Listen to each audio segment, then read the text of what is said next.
Oi, pessoal. Meu nome é Eduardo Alexandrino. Eu sou pesquisador no Instituto Nacional da Mata Atlântica e colaborador no Laboratório de Ecologia, Manejo e Conservação da Fauna Silvestre, que fica na USP em Piracicaba.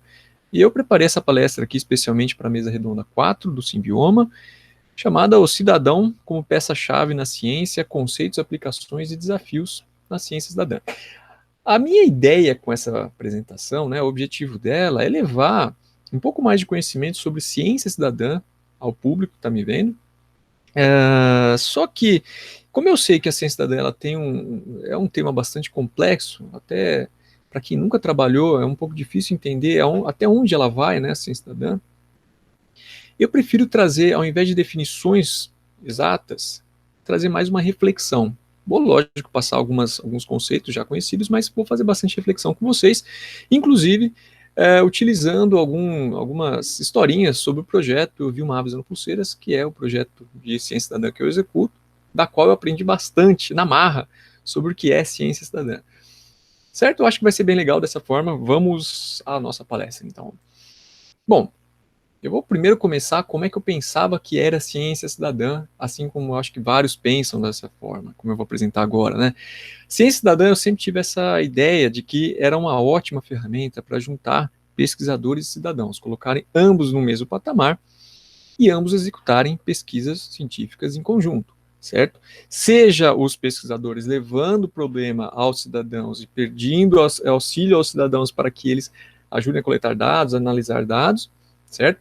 Levando então problemas que saem da academia para a sociedade, bem como os cidadãos levando problemas da sociedade e pedindo auxílio para a academia, certo? Isso que eu entendia. Sendo que essa interação traria benefícios para ambos os lados. O cidadão passaria a assimilar o conteúdo, passaria a aprender sobre ciência e sobre o tema que ele está sendo, a qual ele está participando na pesquisa, né? Repensando suas atitudes e tornando-se um cidadão melhor, né? De acordo com o que ele aprendeu na pesquisa. E os pesquisadores aprenderem com essa interação com os cidadãos, justamente porque assim ele acaba ampliando o seu conhecimento, considerando o conhecimento tradicional que vem dos cidadãos também. Perfeito, isso parece simples, né? Eu sempre achei isso lindo, maravilhoso, parece extremamente simples. É como muitos pesquisadores que estão iniciando na brincadeira ali, de tentar fazer a ciência cidadã. É como muitos entendem. E aí eu pergunto, será que é tão simples assim? Vamos saber na nossa apresentação toda aqui. Primeiro, para entender um pouquinho sobre ciência cidadã, vale a pena a gente relembrar como é, né? Há quanto tempo existe a ciência cidadã? Vale a pena a gente ver um breve histórico sobre a ciência na humanidade. Antes do século XIX, a ciência ela era feita basicamente por cidadãos, sendo que eram, então, assim, cidadãos que tinham, né, algum certo hobby de investigar algum tema específico e lá investigar por conta própria, certo? Isso era muito comum antes do século XIX, certo? Só que ao final do século XIX, início do século XX, a profissão cientista acabou sendo formalizada, né? E essa formalização da profissão cientista ou pesquisador, ela acabou cada vez mais trazendo a ciência, de fato, como fazemos hoje, para dentro das instituições de pesquisa. E ela acabou distanciando um pouco a ciência, né, o método científico, todo esse conhecimento, né, a forma como se produz conhecimento, acabou se distanciando um pouquinho dos cidadãos. Lógico que algumas áreas de pesquisa se distanciaram muito mais do que outras, mas de uma certa forma a ciência deixou um pouquinho de lado, ficou um pouquinho mais, ou melhor, ficou mais para dentro da academia do que para a sociedade.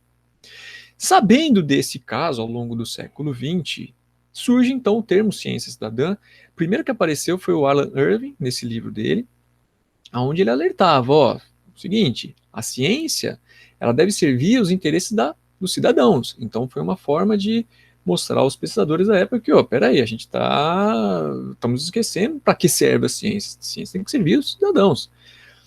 E nesse livro ele também falava que a ciência ela pode ser até inclusive realizada pelos cidadãos.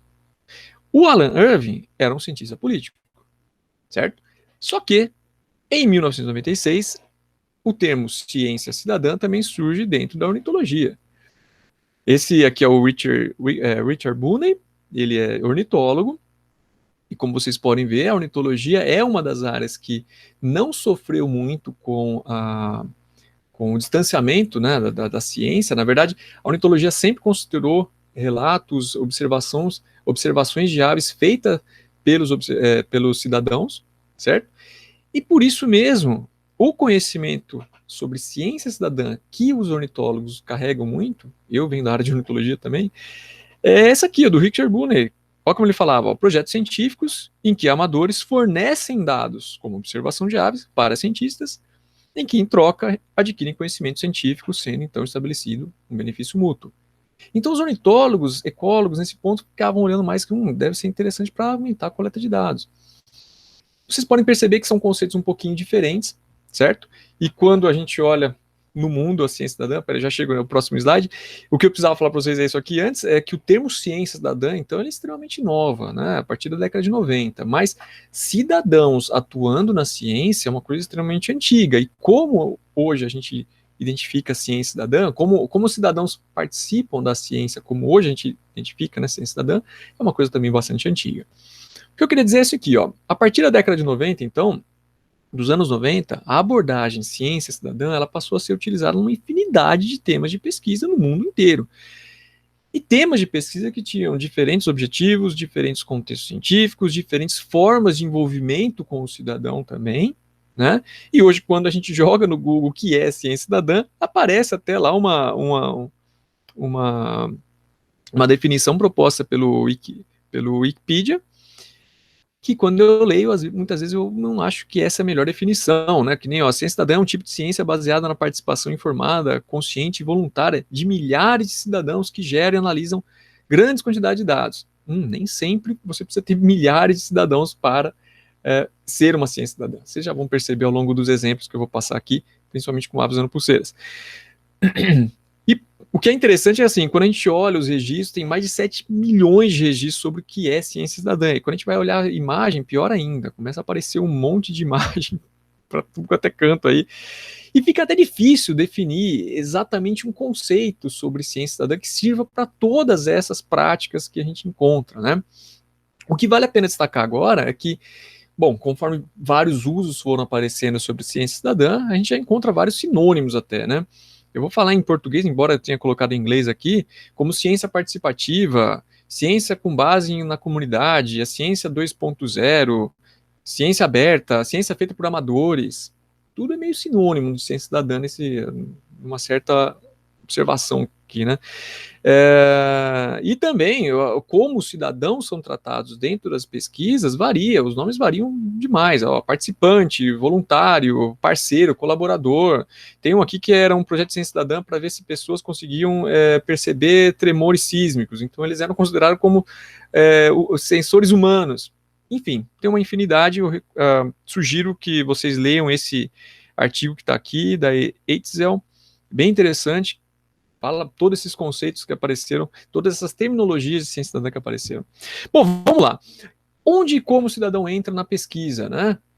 E ao longo do tempo, então, conforme a ciência cidadã começou a vingar como uma abordagem científica, alguns pesquisadores tentaram, então, entender quais seriam os níveis de atuação dos cidadãos. Daqui para frente, eu sei que a definição de ciência cidadã ela é um pouco difícil, não é exatamente essa, mas eu vou colocar essa definição aqui para vocês, para pautar o restante da nossa palestra aqui, que ciência cidadã é a participação pública na investigação científica, para vocês entenderem pelo menos os níveis de atuação e por aí vai. Então, ó, alguns autores, o Booney mesmo, 2009, ele sugeriu 3, eu acho que tinha até 5 em um outro artigo que ele fez, mas aqui tem 3 níveis, do qual o nível contributório, vamos começar lá por baixo, ciência contributiva, no caso, seria ter o cidadão especificamente para ajudar na coleta de dados, que serão usados pelos pesquisadores formais. O colaborativo já viria uma coisa a mais, além de utilizar os cidadãos dentro da coleta de dados, também poderia ser utilizado para planejamento, pedir ajuda para eles nesse ponto, análise de dados e até mesmo um pouquinho limitado nas discussões, tomada de decisões. E o co-creator é um nível bem mais acima, então ele já seria, ó, vamos considerar o cidadão em todos os pontos da pesquisa, tá? Em todas as etapas o cidadão vai estar lá ajudando a gente.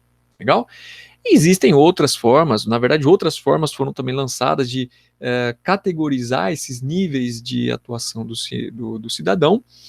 Essa é do pessoal lá da University College London, do laboratório do professor Mookie Hackley. Eles sugerem até 4, sendo que o nível 1 seria, então, o crowdsourcing, seria o cidadão ajudando na coleta de dados, né?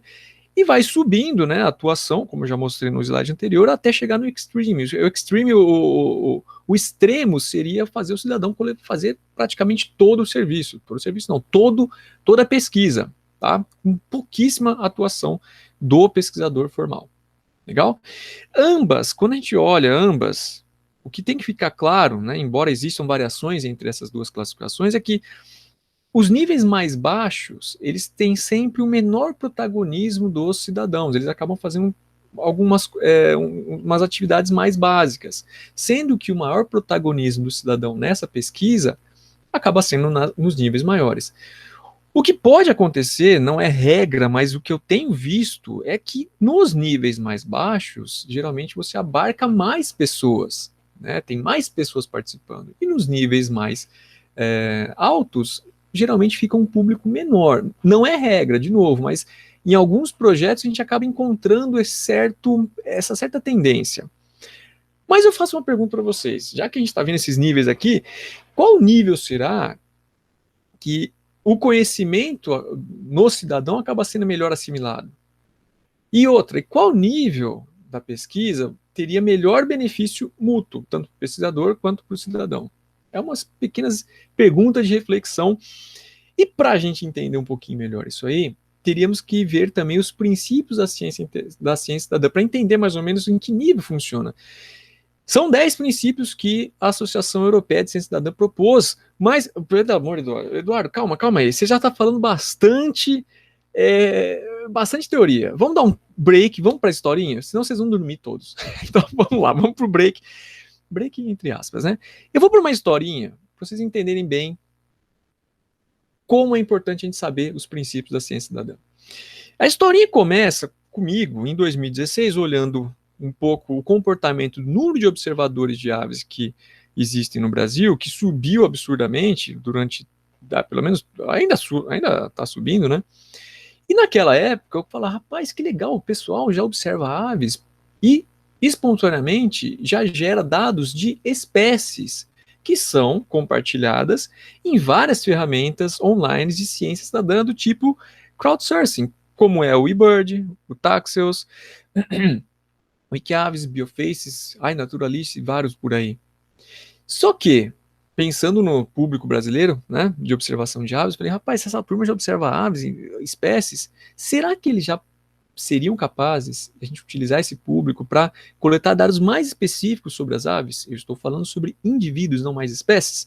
Foi daí que surgiu o projeto Eu Vi uma Ave Usando Pulseiras, em 2016, era essa mentalidade que eu tinha na época, e esse projeto surgiu dentro de umas etapas maiores, né? Era uma das etapas de um projeto acadêmico maior, que eu sempre trabalhei com aves em ambientes fragmentados, e a minha ideia era, deixa eu chegar ali, aqui é o ponto do estado de São Paulo, onde eu trabalhava com aves em ambientes antropizados. O projeto Aves Usando Pulseiras surgiu dentro da bacia do Rio Curumbataí, uma zona extremamente heterogênea, área rural, área urbana, e tem muito disso lá. Ó.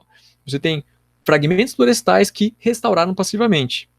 E a minha ideia era justamente assim, ó, vamos ver quais aves desses fragmentos são os melhores promotores de restauração ambiental ali, restauração florestal passiva. Legal. Eu precisava o quê? Precisava seguir as aves.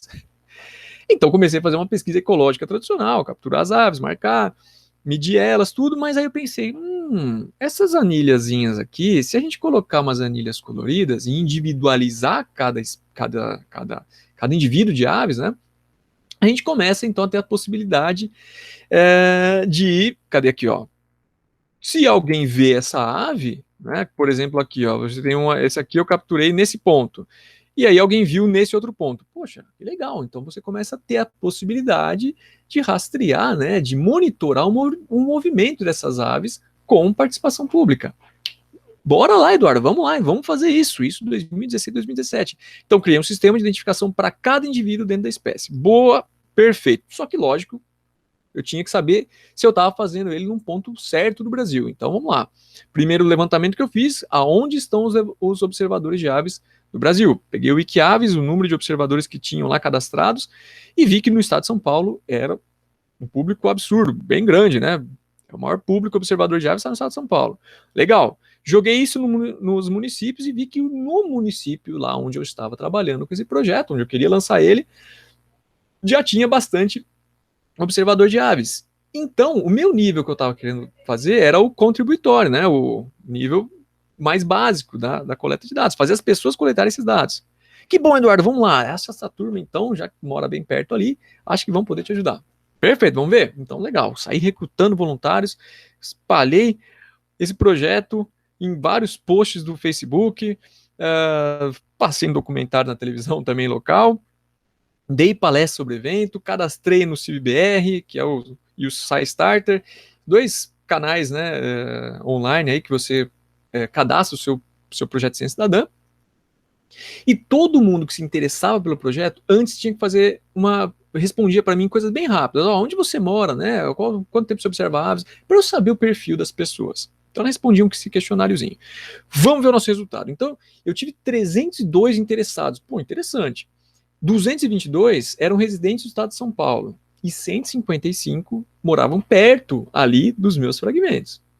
Legal. Eu falei, cara, perfeito, vai funcionar. Quantos foram? Pô, 10. Só 10. Só 10. Pô, que coisa. E ainda 7 foram comigo. Não era isso que eu queria, cara. Enfim, 3 somente foram sozinhos. A ideia era que eles fossem sozinhos. Eu falei, cara, o que eu fiz de errado? Não deu certo.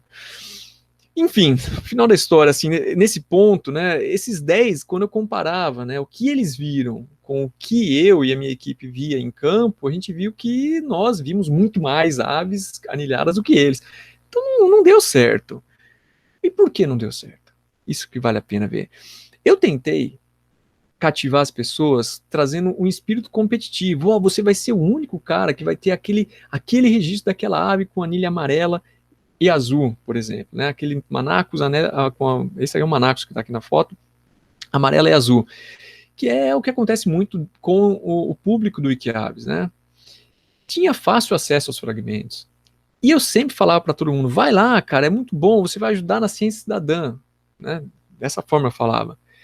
Mas as barreiras que eu tive lá foram extremamente maiores, né? Não foi possível ter observações em vários fragmentos. Esse é o primeiro ponto. Eu tinha 3 fragmentos, 2 deles saíram da jogada porque houveram os proprietários rurais falaram, não quero que mais venha gente aqui porque houve roubo aqui na região e acho que não vai ser legal. E os meus observadores, os observadores de aves, quando responderam o questionário, a hora que se aplicaram ao projeto, tinha uma pergunta lá, onde você gostaria de ir, você pretende que tenha o que lá?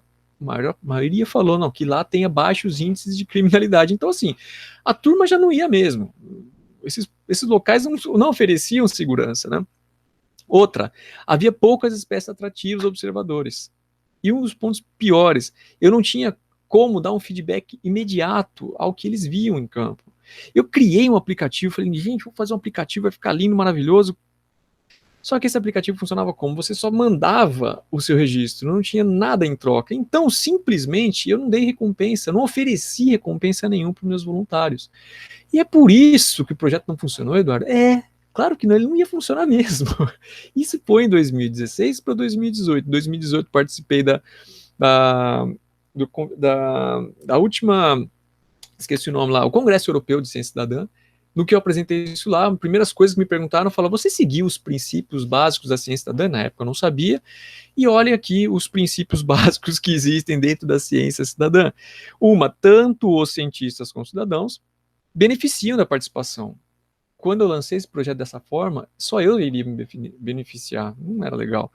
Os cidadãos e os cientistas recebem feedback, eu não tinha como receber feedback, eu não tinha como dar feedback para eles. E os dados que eram gerados só ficavam para mim.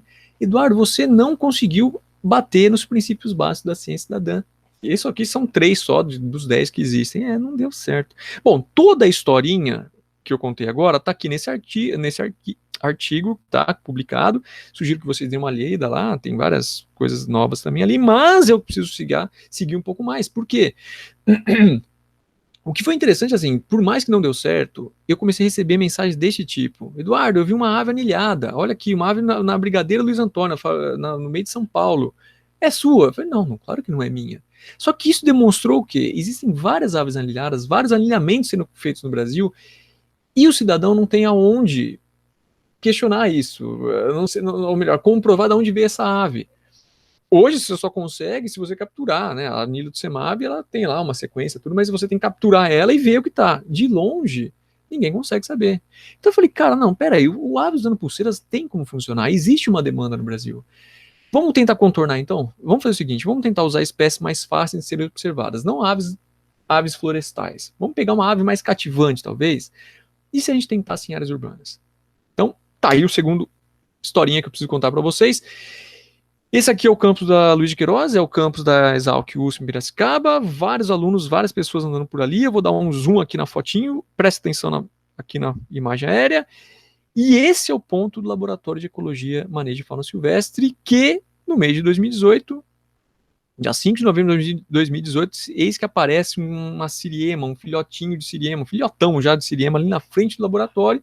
Estávamos pensando aonde iríamos executar esse projeto, né, da forma em áreas urbanas, né, do jeito que eu tinha falado agora há pouco, e eis que aparece essa siriema, não pensei duas vezes, falei, vamos lá, vamos pegar essa siriema e vamos tentar lançar algumas perguntas sobre, por onde anda esse filhote, né, onde que ele vai andar, será que ele vai sobreviver no campo, será que as pessoas vão ver ele? Então anilhei, não pensamos duas vezes, anilhei, divulguei, e falei, gente, quem vê essa siriema, por favor, manda mensagem para mim, e agora comecei a utilizar o quê? O Facebook, não mais aplicativo.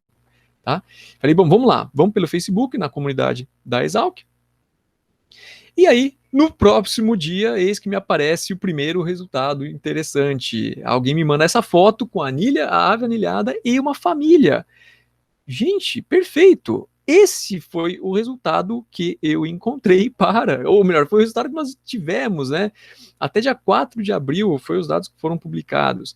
Cada pontinho verde desse que vocês estão vendo aparecer aqui são um ponto onde alguém me reportou essa siriema com a anilha e a família dela, certo? Então deu muito certo nesse ponto. Foram mais de 400 registros que a gente conseguiu, mais de 300, ou melhor, desculpa, mais de 130 pessoas participaram. Esses são os dados que estão publicados, mas até o final de 2019, houveram mais de 700 registros, e foi bem interessante. E quando a gente olha, a gente vê que essa ave ela se picou exatamente no ponto urbano da cidade, do campus. O campus é tudo isso aqui, ó, o uso do solo. Esse que está em cinza é tudo que é área urbana. Ele falou, gente, mas por que ela está na área urbana? Uma siriema não é de área urbana. Enfim, o resultado dos monitoramentos, a gente começou a descobrir coisas que não teríamos chance só se a gente não tivesse dado atenção ao que o pessoal tem reportado pra gente durante o projeto. Olha só, Eduardo, o pessoal mandava, Eduardo, eu vi essas siremas dormindo embaixo do carro, no meio da rua, sem medo nenhum dos carros. Eu vi essa siriema comendo aqui, ó, essa aqui é melhor.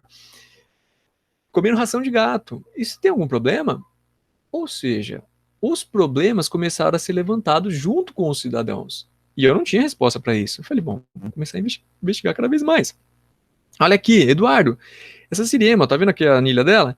Essa siriema, ela estava encurralada pelos gatos. Ela estava comendo ração dos gatos, os gatos apareceram, ela pulou no murinho e ficou ali.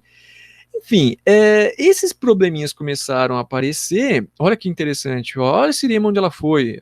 Às vezes acontecia isso. Ela simplesmente saía do campus. O campus é cercado. Ela saía do campus e ia no meio das ruas, sem medo algum de carro. Inclusive, uma delas, né? A gente chamou essa siriema de Biju, a família Valente. E uma delas faleceu, de fato, foi atropelada, né? E conforme acontecia esses casos, o pessoal começava a propor soluções. Isso foi bem interessante. Por que a gente não instala lombada? Por que não instala placas? Enfim, o projeto começou com uma ideia de saber por onde os bichos andavam, essas siriemas andavam, e no final a gente começou a ver que tinha dado o suficiente para tentar entender como elas viviam no campus, né? E quais ameaças elas teriam ali. E por que estavam no campus? Porque é uma ave que não é urbana. Enfim. E aí a gente começou a perceber isso, ó. Quando a gente plota os dados de gatos com siriemas, a gente percebeu que os pontos de alimentação de gatos e onde tinham gatos correspondiam exatamente aos pontos de siriema, né? E isso começava a mostrar uma certa domesticação indireta. E pessoas no gramadão ali do campus também dando direto comida para elas, ou seja, criando uma domesticação. Então, assim, bom, aí as propostas foram feitas junto com os cidadãos, né? A gente instalou alguns banners no campus, ó, por favor, não alimente a siriema, cuidar ao dirigir, e para finalizar essa historinha, o que eu achei muito interessante é que no início a gente queria então os cidadãos coletando dados, mas no final eles foram além, eles começaram a ajudar no auxílio, né, da análise de dados, eles ajudaram a tomar decisões e disseminação dos resultados. Então, achei muito incrível, toda essa história está nesse artigo, sugiro vocês também darem uma lida nele. E por que dessa vez deu certo? Rapaz, deu certo, sabe por quê? Siriema todo mundo identifica. Filhote é cativante, o pessoal se sente mais dentro do projeto. Os voluntários, eles começaram a ter a recompensa, então, ao utilizar o Facebook, eles sabiam exatamente aonde estava, né, essa ave, bastando entrar lá dentro do grupo do Facebook que a gente criou e ver, o último que postou, ela estava lá no departamento de química, legal. Tipo, era uma coisa bastante, foi muito improvisado, mas funcionou. E houve o sentimento de zelo. Assim, em geral, eu atingi muito mais princípios da ciência cidadã, e eu destaco até esse aqui, o número 4, que os cidadãos cientistas podem, caso queiram, participar de várias etapas do processo científico. Então, não limitei eles apenas à coleta de dados. Conforme isso foi sendo realizado, né, conforme eu fiz esse processo, desculpa, agora eu estava aqui nas historinhas, vamos voltar lá para definições da ciência cidadã. Pode ser? Vamos lá. Conforme isso foi sendo realizado, eu percebi que eu fui capaz. Será que a ciência cidadã, da forma como eu pensava, ela é assim, ou melhor, ela é estática? Eu sempre pensei que a ciência cidadã seria a participação pública na investigação científica, naquele modo que eu mostrei logo no começo da apresentação. Mas será que essa é realmente a melhor definição? E por que eu faço essa pergunta? Porque hoje, já que a ciência cidadã está sendo utilizada em vários pontos, alguns pesquisadores podem ter valores distintos sobre ela. Eu sou da área de ecologia e conservação, eu vim numa escola dessa forma, né? E a minha visão era exatamente que a ciência cidadã seria uma ótima ferramenta para alavancar coleta de dados, seja de abrangência taxonômica, geográfica, temporal. E muitos ecólogos pensam dessa forma também. Embora essa seja interessante, né, essa coleta de dados, mas se a gente pegar outras áreas da pesquisa, outros temas de pesquisa que utilizam a ciência cidadã, a gente percebe que a ecologia pode estar meio enviesada. Esse pensamento, a maior parte dos ecólogos, pode ser enviesado, pode ser errado, na verdade. Nas ciências ambientais, por exemplo, eu destaco aqui o artigo da Juliana França, que está aqui na mesa também, que geralmente o pessoal nas ciências ambientais tem utilizado, né, a ciência cidadã para conscientizar os cidadãos em escala local. A Juliana fez esse artigo dela que fez as criançadas lá coletar qualidade da água perto da casa deles e até entenderam que, pô, tá suja nossa água aqui. E aí propor políticas públicas, tomar as decisões. Então, é interessante hoje que a visão da ciência cidadã ela não pode ficar limitada. E, infelizmente, por causa de falta de espaço, de discussão sobre o que é ciência cidadã, a gente tem muitos grupos de pesquisas blindando o seu conhecimento sobre ciência cidadã ao que lhe convém. Só para dar um exemplo, se a gente, quer ver, vou fazer o exemplo aqui do crowdsourcing, né, o exemplo de coleta de dados. Se a gente fosse nesse exato momento, se essa palestra não fosse gravada, mas fosse ao vivo, durante a nossa palestra, né, eu ia falar, gente, o seguinte, todo mundo para agora que está fazendo e ouve se tem um pardal na sua rua. Se tiver um pardal, anota para mim onde você mora e manda para mim o resultado. Ou melhor, manda para mim o seu ponto. Aí eu iria plotar no mapa, ver aonde que os nossos espectadores viram pardal, que é um resultado bem hipotético. Digamos que quase 70% da sala aí mandou registro para mim, e a gente pode perceber que 80%, né, analisando os dados, 80% dos pardais que apareceram estão em áreas urbanas, 20% na área rural. Ou seja, começaria eu tirar conclusões que é uma ave super comum, tudo, né? Se eu faço somente para mim isso, eu pergunto, qual o conhecimento qual foi o conhecimento que foi assimilado pelas pessoas que proveram o dado? Será que aprendeu alguma coisa a mais? Se eu simplesmente falar, gente, pardal é uma espécie assim, assim, assado, muito comum na área urbana, e falar, ó, me ajuda a coletar o dado, a pessoa não está aprendendo sobre pardal, né?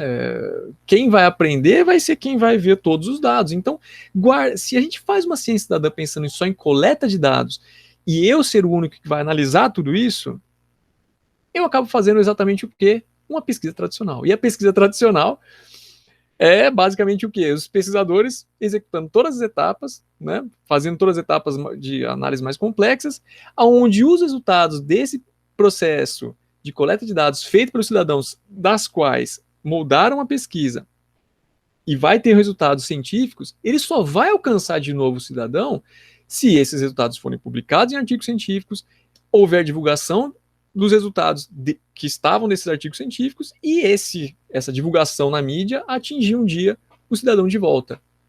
Peraí, então isso é de fato ciência cidadã? Fazer o cidadão apenas coletar dados é de fato uma ciência cidadã? É ponto ótimo para nossa reflexão. E aí, por isso mesmo, hoje, quando já estou meio acabando, por isso hoje, quando eu aplico ciência cidadã, eu já paro e não olho mais somente como coleta de dados. Vou dar um exemplo aqui para vocês, e aí eu também não fico pensando mais em atingir o maior número possível de pessoas. A ciência pode ser levada até mesmo para poucas pessoas, mas que elas, nesse conhecimento que elas têm, né, que elas adquirem nessa prática, elas podem espalhar o que elas aprenderam para quem estiver perto dela. Vou dar o um exemplo aqui do nosso, esse aqui que está na foto é o Brás. O Brás, ele começou a reportar no dezembro do ano passado que tinha uns gravetos ali no capacete dele todo dia. E um dia ele contou para mim e falei, Brás, o que deve ser isso? Ele, rapaz, eu desconfio que isso pode ser um passarinho. E ele me perguntou, tem como a gente colocar uma câmera e analisar? Tem, Brás, vamos lá. Ou seja, ele levantou algumas ideias e fizemos isso.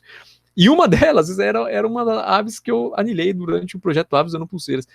E aí fizemos um estudo, eu não vou me ater muito nisso, colocamos uma câmera trap, vimos todo o processo de construção desse ninho. Fofoca é boa é que essa corruíra tentou fazer ninho nesse mesmo capacete durante 8 dias. E isso virou um artigo científico, que o Braz é um dos autores, está em análise na ornitologia neotropical. A gente descobriu coisas novas sobre a espécie, até um comportamento de início de construção do ninho que a gente desconfia, né, que é. Então a gente, de fato, acrescentou coisa nova na ciência, no conhecimento sobre corruíra, tá? E o Braz aprendeu. E ele foi um dos que mais participou do projeto. O capacete era dele, a moto era dele. Então só dava certo essa investigação, se ele nos deixasse. Então, só para finalizar mesmo agora, e o Aves Dando Pulseiras, como é que tá hoje, né? Deixa eu só mostrar para vocês.